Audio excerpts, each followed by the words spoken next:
Get this and get it straight. Crime is a sucker's road, and those who travel it wind up in the gut of the prison of the grave. This time, a twisted mind, a hole cut in a wire fence, and a corpse in a storeroom, all added up to freedom, but only for the one who had it coming. From the pen of Raymond Chandler, outstanding author of crime fiction, comes his most famous character in The Adventures of Philip Marlowe.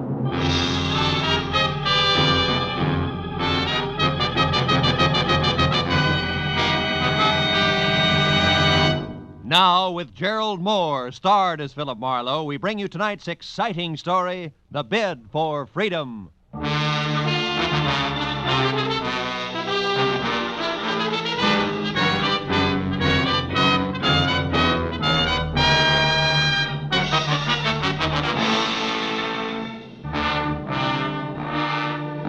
Never fails. When you worry over your bank statement, then hug your office phone from 9 to 5, anxious for business, nothing happens. But the minute you decide you'll get rich another day, chuck the puny balance sheet into a bottom drawer and make plans, you want it. And that was exactly the way it played when at 3 o'clock on the kind of slate-gray afternoon that makes the beckoning Santa Fe Railroad vacation billboards look a little more so, I left a note on my office door and headed outside and across the street for some real Hungarian goulash. Very good today, too, yeah. A second after a waiter disappeared into the kitchen with my order, she was standing at my elbow. Not quite young, not quite pretty, not quite blonde. And when she spoke, not quite sure of what she was going to say next. You're Mr. Philip Marlowe, aren't you? I mean, the private detective whose office is across the street? Yeah, that's right. My name is Helen Asher. Oh? I have to find someone. You do that kind of work, don't you? Finding people, I mean. That all depends, Miss Asher. Who's the person you have to find? Leon Rodell, a friend. Uh-huh. You see, I just got into town. I had his address in my handbag, but I lost it. The handbag, that is. And I don't exactly know which way to turn. Well, just a minute, Miss Asher. Let's take it a step at a time, huh? Here, now sit down. Oh, no. No, thank you. I'm in a hurry, Mr. Marlowe. Leon Rodell isn't listed in the phone book. I've tried that, and I don't know the name of his firm, his business name. He deals in ceramics. Is that all you can tell me? Oh, no. I have something else. It's a name and an address here in Los Angeles. Fortunately, that wasn't in my handbag, but here in my coat. No. No what, Miss Asher? Outside there, on the street. What's on the street? Nothing. Nothing at all. Hey, Excuse me, Mr. Miss Asher. Wait a minute. My mind.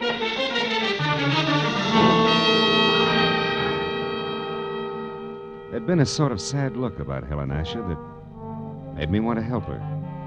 So after an even sadder look at the plate of goulash that was coming toward me from the kitchen, I followed her to the street. Mr. Marlowe, the gold. When I reached the sidewalk, she was across the street in a cab and away. That might have been the end of it if something small and ugly that had been standing just outside the restaurant hadn't turned and moved into the alley alongside the building. On a hunch that he'd had something to do with the sudden exit of Miss Asher, I followed him and found him standing next to a line of empty ash cans, calmly lighting a cigarette. You always run into alleys to light your cigarettes? You always concerned? What do you know about Helen Asher? Helen Asher? I haven't any idea who you're talking about. Come on, little man. I'm talking about the gal who just got into that cab. Do the words begin to flow, or do I wring them out of you? Sheep, get your hands off me. You're ripping my pocket. You're lucky it isn't your nose. Come on, talk. All right. It's no secret. Here, it's all in this letter. Look, right here. Oh!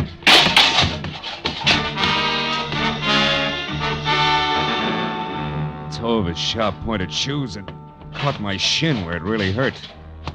By the time I was out of the ash cans, back on my feet, I knew the damage had been more to my dignity than anything else. I knew also that the little man was gone, and I had no idea where. I was halfway out toward the street before I realized that I still had the little man's letter clenched in my hand. It was from an Omaha life insurance company and addressed to one Eldon Hook, 31 Marlboro Drive, Sunnydale, California. Sunnydale wasn't just around the corner, but the fear I'd seen in Helen Asher's face, plus a score to settle with Eldon Hook, said the 20-mile drive into the San Fernando Valley was a minor point.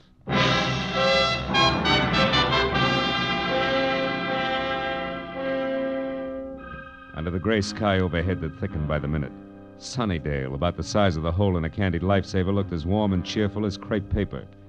And number 31 Marlborough Drive, also gray, was no improvement from the ponderous, bleak stone buildings which said Queen Victoria should have slept there. Past the high, thick wire fence that surrounded it to the wrought iron gate in front of me labeled Hillcrest Sanitarium. Keep out. It took 10 minutes of softly phrased questions and answers to get the boss man, a Dr. Cianetti, to the gate. I told him who I was and what brought me to him, including a description of Eldon Hook. I don't understand. Come in, Mr. Marlowe, please. Eldon Hook has been with us as an attendant for more than a year now, and his behavior has always been satisfactory. Nothing would surprise me anymore today. By the way, sir, what did you say that woman's name was? The one who approached you in the restaurant? Oh, Helen Asher. Is it possible that she was once a patient here, Doctor? No. Oh. What about Leon Rodell? Leon Rodell? Hmm. How do you know that name? From Helen Asher. She was looking for him. That's why she wanted to hire me. She knew he was here in Los Angeles. Mr. Marlowe, this woman, was she young? About 30, blonde? Yeah, that's right. Why? Why? Because this morning, earlier, about 6 o'clock, one of our patients escaped. A woman you know as Helen Asher, and we know as Charlotte Rodell, Leon Rodell's wife. Oh. She's insane, huh? Temporarily, yes. Come over here, near the fence. Oh. I'll show you how she got away. But how she managed to cut through enough of this thick wire link fence to make a hole large enough to crawl through is beyond me. Here, look, behind this ivy. Uh-huh. Even with a good wire snipper, it would take hours to get through all these strands, huh? Wasn't she missed inside? Yes, but she was only gone minutes. Apparently she had been doing a little at a time during her recreation period, at night, whenever she could. Be careful of the burrs and those bushes there, Mr. Marlowe. Yeah, I see what you mean. Tell me, Doctor, have the police been notified? Of course, at once. The law compels us to. And frankly, Mr. Marlowe, I'm terribly worried. Oh? You see, it was her husband, Leon Rodell, who had her confined here a year ago. 6 months after their marriage, she began to act strangely. He felt it would be only with our help that she could ever regain her mental equilibrium. I thought that we were accomplishing that. Apparently no, huh? Obviously no. But, Mr. Marlowe, we must call the Los Angeles police right away and tell them that Leon Rodell now lives here, not in San Francisco. He must be protected. I see your point. Yeah, she did break out. She is trying hard to find Leo, and 3 she ran from Eldon Hook, who was very close on her trail. That's right, Mr. Marlowe. That's why I suggest that Leon Rodell discontinue seeing his wife as of last month.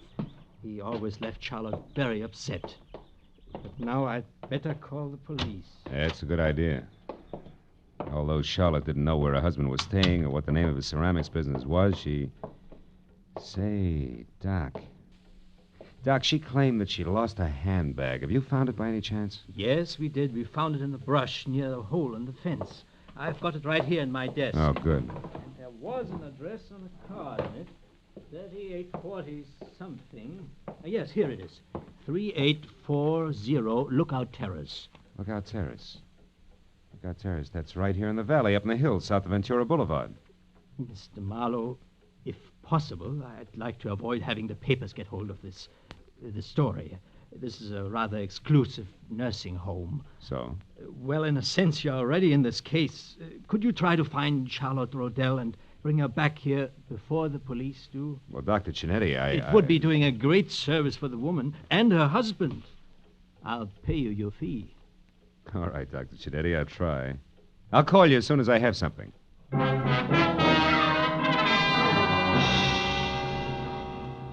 When I'd first started from Marlborough Drive in Sunnydale, it had been a combination of interest in a sad-eyed girl and a strong desire to punch Eldon Hook on the nose. Now it was business. It took 20 minutes of fast driving to get over to Lookout Terrace in the hills that separate Hollywood from the San Fernando Valley, and 3840 itself. The house was a squat chunk of overly stuccoed, archaic California architecture at the top of a steep driveway. And when I was out of my car and walking toward the front door, everything was black, except tiny pinpoints of light sparkling up from the floor of the valley I just left. Good evening, sir. I hope I didn't startle you, Mr. Rodell. Mr. Rodell? Oh, I know your name. Yes, sir. And I know some other things as well. Like what? Oh, incidental facts. Like, well, it's cold in there. so you haven't been home in hours. And? And the refrigerator's empty, so you're only staying here off and on. Also, the old mail inside, phone bills, etc. They don't have your name with this address. So this is probably a friend's house. Which totals to what? To zero, maybe. Zero, Mr. Rodell, like you're gonna total if you don't pay the money you owe to my good friend in San Francisco. Yeah, you know who I mean, don't you, Mr. Rodell? Yeah. What I don't know is how good friend thinks I'm going to raise that kind of dough. I made it funny? Oh, you're kidding. What's 15,000 to you? You, shall I say, an intimate friend of Ordine Blackburn's? Oh, Ordine Blackburn. Yeah, Ordine Blackburn. Come off it, boy. I'm thorough. An eager sort. I know that the lady from Bel Air's loaded and that she's nuts about you. No fooling. Now, before I leave, a word of advice, Rodell. One can't run away from his obligations forever. And you won't be able to walk away after 24 hours. Unless, of course, you pay. Good night. Good night, Eager. Till we meet again.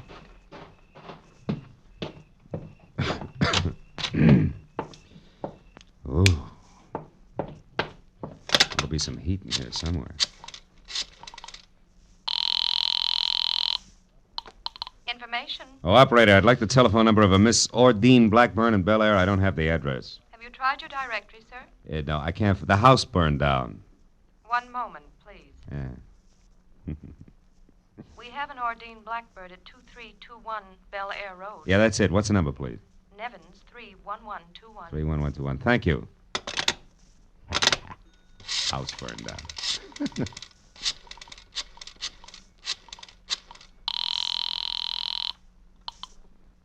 Hello? Hello, Miss Blackburn. Yes, this is she. Miss Blackburn, my name is Philip Marlowe. I'm a private detective who at the moment is anxious to get hold of Leon Rodell. You know where he is? Well, yes, I do, but I don't think... Now, please, it's important. Leon Rodell's life is in danger. I want to help him. Leon's life?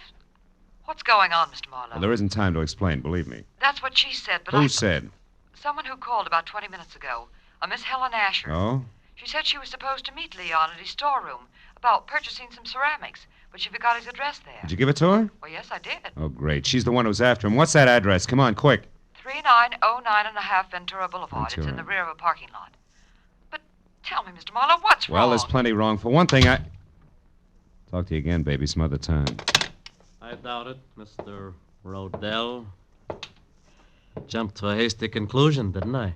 Yeah, you did, Eager. You see, I'm really only a bill collector, just like yourself, so why don't we... Kiss and make up? Oh. Not a chance, sweetheart. I wouldn't be happy that way. I wouldn't know when you were telling the truth and when you were lying. You know what I mean? Mr. Marlowe. Now, as I said before, good night.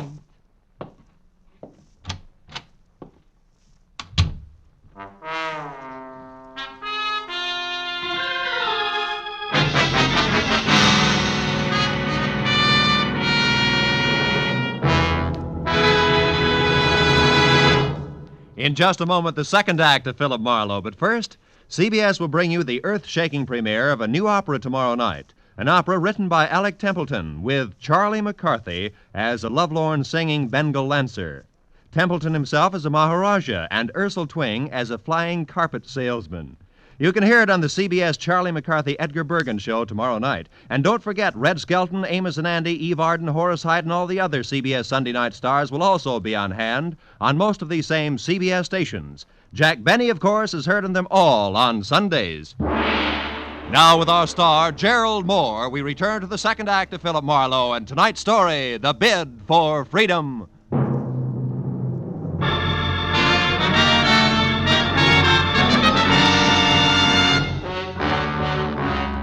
Gun butt I'd been slapped with felt like a log chain.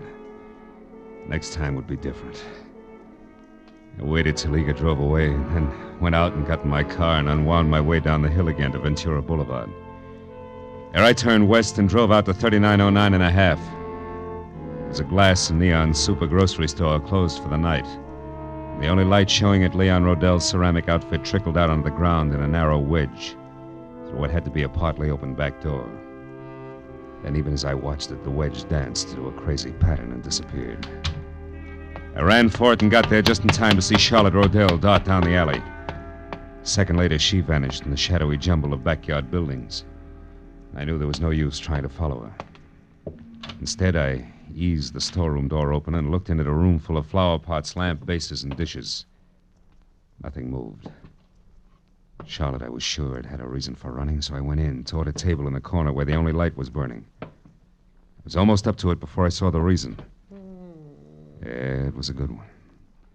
Eldon Hook, the sanitarium attendant, was on the floor behind the table, his body still trying to arch away from the knife in his back. When I bent over him, he opened his eyes. They were already cloudy. I was close. I found the hole in the fence, and I knew Ordine was... Ordine what, Hook? Who did it? Can you tell me? I never figured on... I left Eldon Hook just as he was. Went to the door that opened to the front of the ceramic shop. A desk was there with a phone on it. I got halfway through the Homicide Bureau number when a silhouette showed up at the curtains at the front door. I put the phone down, stepped back into the shadows, and waited.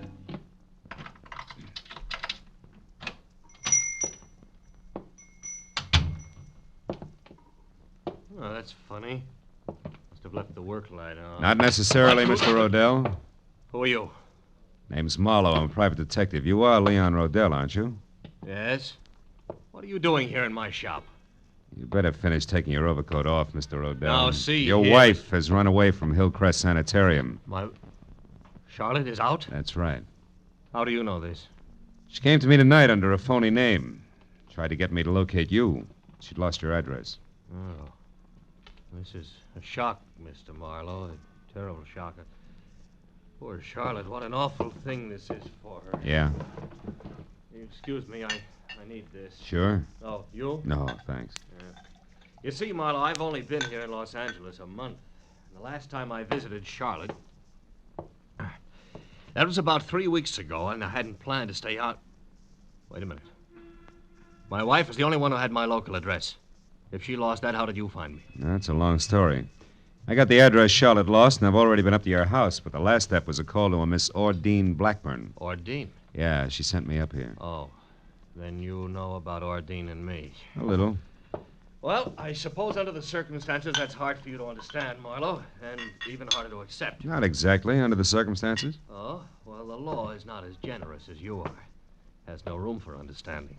Insanity isn't grounds for divorce until after 3 long years have passed. And maybe Miss Blackburn doesn't want to wait that long, huh? Well, to be frank, I don't know. I'm in love with her. I think she loves me. I haven't had the courage to tell her about Charlotte yet. Maybe you won't have to. Hmm? Charlotte called her up tonight before I did as a Miss Asher. She must have gotten Ordine's name and phone number from you some way on that last visit of yours. No, that's impossible. Well, she got it some way. Marlowe, do you know where Charlotte is? We've got to find her. She's not responsible. She might even be dangerous. It's an understatement, Rodell. She's deadly. Deadly? Hmm. I don't understand. Come here. Over behind that table there where the light is. What? Go ahead and look. Oh, what's over there? When I showed up here tonight, I saw Charlotte running away. I came in and found that. Oh, my... The attendant at the sanitarium. Yeah. He knew she'd escaped. He found the hole in the fence where she got out, and he's been following her on his own, strangely enough. He's dead.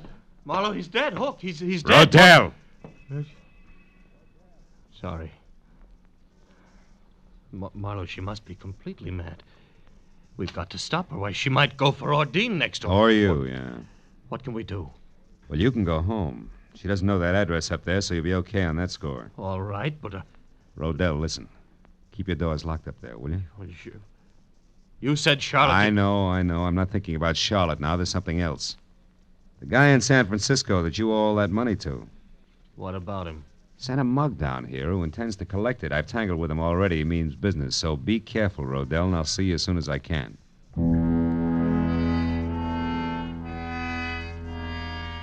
I watched him go out the door limply, his head down. He looked about as tough as a bowl of whipped cream. Then I went back to the desk again and saw that he'd left his overcoat where he dropped it on the chair. I called the police, gave him the word on Charlotte, and when that was over, I had to switch on the desk light to check the sanitarium number before I could call Dr. Cinetti. That's when I saw the letter lying on the desk, an important letter. but for one reason only. It was addressed to Leon Rodell at his house on Lookout Terrace. It was an open invitation to anybody who'd come to the shop looking for that particular piece of information. And there was no doubt in my mind that Charlotte had seen it, which made it long past time for me to get up there and on the double. I turned, headed for the door, and stopped all in one motion as a pair of headlights slashed at the windows and then blinked out. I stepped back out of the circle of light from the desk lamp and waited. A second later, the hulk of Mr. Eager filled the open back door. He was still very sure of himself. He took in the storeroom with one long glance and then sidled through the clutter as deftly as a rumba dancer toward the door where the desk and I were waiting. The instant he got within reach, I swung!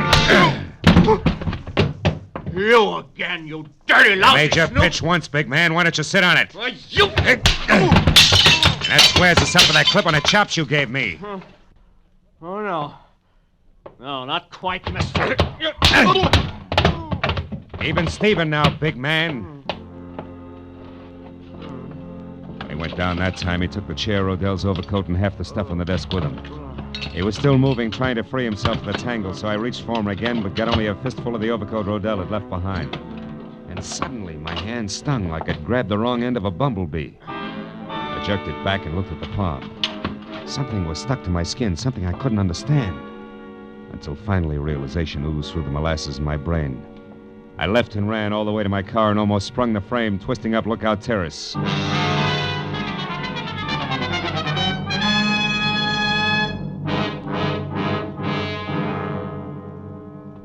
I parked down the hill from 3840 and ran as far as the house next door, where I got to the back, hopped the fence, and got my gun in hand. As I expected, Leon Rodell was there, and so was Charlotte in a coupe. The door open, was poised at the top of the precipitous driveway like the lead car on a roller coaster. Why are you angry with me, I'm not Leon? angry, Charlotte. Now get in the car. We haven't much time. I did everything just like you said, Leon. I know. I lost my handbag with your address in it. The car, Charlotte. I had yes. to find you, didn't I? You did I fine. tried everything. And then I learned about your shop and I But went there. you shouldn't have done that, Charlotte. Leon. Now get in the car. Leon, I saw what you'd done to that Mr. Hook The from the car, sanitarium. Charlotte. We're rushed. You killed him with a knife. I had to, Charlotte. He'd been spying on us all the time. He knew all our plans, and he wanted lots of money to keep quiet. Now, the It frightens car, me, Charlotte. Leon. I wish you had. Stop it, Charlotte. It doesn't matter anymore. It doesn't Don't matter. kid yourself, Marlowe. Rodell. Mr. Marlowe. Oh, I found Leon by myself, so I really don't need you after all. I only wish you were right, baby. Don't move, Rodell. Oh, but you don't understand, Mr. Marlowe. Leon and I are going away together on a I trip. understand, and we... all right, more than you do now, Charlotte, and I think you better go in the house and wait for Oh, us, no. huh? No, don't you Please, see please, we... do as I ask. All right. But don't be long. Some trip you had in mind, Rodell. Your wife in this coupe and straight down over the bank, strictly solo. She didn't even suspect. Keep your hands off me. Sure, I'd never get him clean again. But it'll give me great satisfaction to drop you with a bullet. And I'll do just that if you take one step before the police get here. So stand still, Rodell. Real still.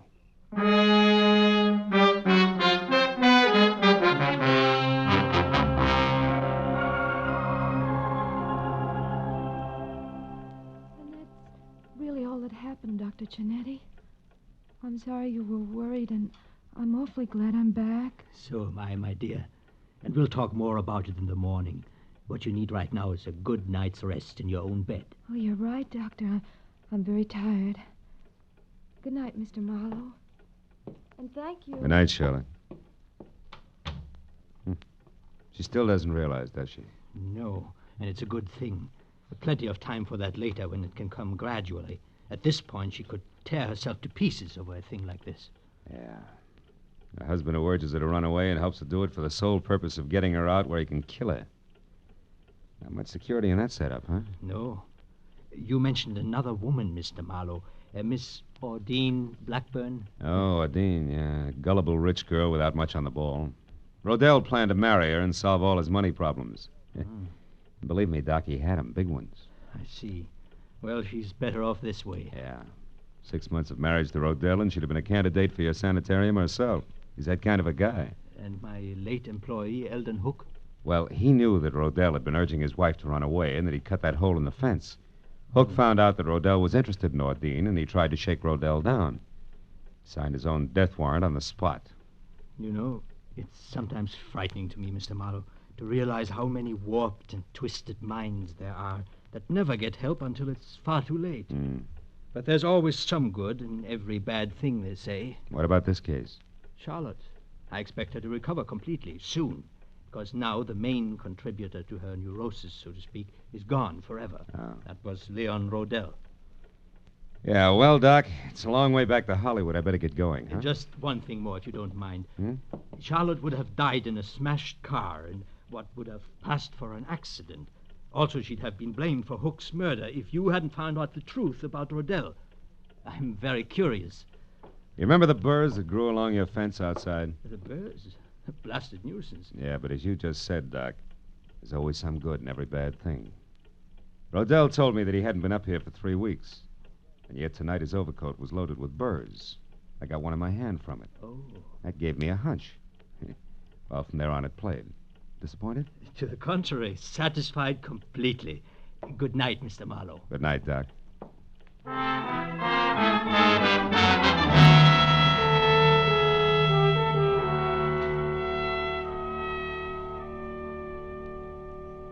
As I left Hillcrest Sanitarium and drove back across the wide, flat San Fernando Valley, dark and quiet in the hour just before dawn, I found myself being grateful for a lot of little, orderly things. Things like the clear white line down the middle of the road, the rhythm of the motor in my car, and the prospect of going home to my own secure apartment.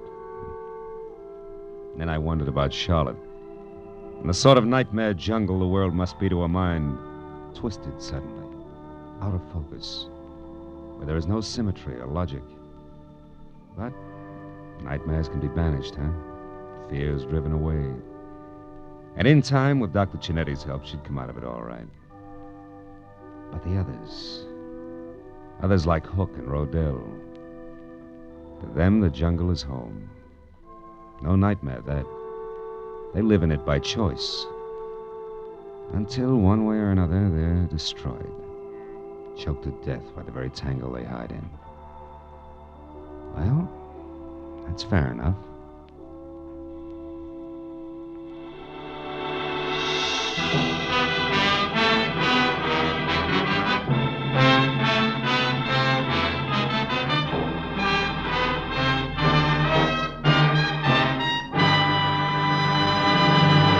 The Adventures of Philip Marlowe, bringing you Raymond Chandler's most famous character, star Gerald Moore, are produced and directed by Norman MacDonald and are written for radio by Robert Mitchell and Gene Levitt. Featured in the cast were Gene Bates, Larry Dobkin, Yvonne Patey, Harold Deerenforth, Jack Edwards, and John T. Smith. The special music is composed and conducted by Richard Arant. Be sure and be with us again next week when Philip Marlowe says... This time a fireball, too handy with a target pistol, led me down a rocky road past a sleazy money grubber to a curly-headed corpse. And it might have gotten worse if I hadn't slowed down at the hairpin turn.